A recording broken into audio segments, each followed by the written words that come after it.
Mga bro, 500 na ang nai-deliver na Evolved Cispero Missile Block 2 nanograms Raytheon sa US Navy.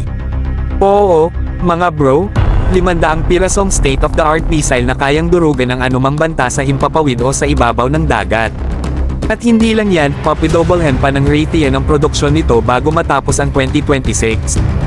Ang Evolved Cispero Missile o ESSM Block 2 ay isa sa mga pinakamaasahang air defense missile sa buong mundo, ginagamit ng mga bansang miyembro ng NATO. Ang milestone na ito ay hindi lang para sa US Navy, kundi para sa buong global naval defense community na umaasa sa modernong proteksyon laban sa mga missile, eroplano, at systemic threats. Ang Raytheon, isang kumpanyang kilala sa pagdevelop ng precision-guided weapons, ay nagsabing handa na silang taasan ang produksyon dahil sa tumataas na demand ng advanced naval defense systems. Ibig sabihin, mas maraming bansa, kabilang ang mga kakampi ng Amerika, ang gustong palakasin ang depensa nila sa dagat habang lumalala ang tensyon sa iba't ibang rehiyon tulad ng South China Sea at Indo-Pacific. Yung ESSM Block 2, mga bro, hindi ito basta-basta missile. May dual-mode active at semi-active radar seeker, ibig sabihin, kaya nitong mag-track ng target kahit magbago ng direksyon o altitude.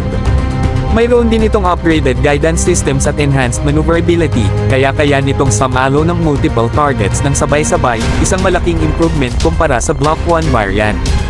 Ito ang klase ng missile na gusto mong may bitbit ang barko mo kung sakaling may lumapit na banta. At syempre, kung sakaling makasama sa future modernization projects ng Philippine Navy ang ganitong klase ng missile, ibang level na talaga ang magiging depensa natin sa West Philippine Sea.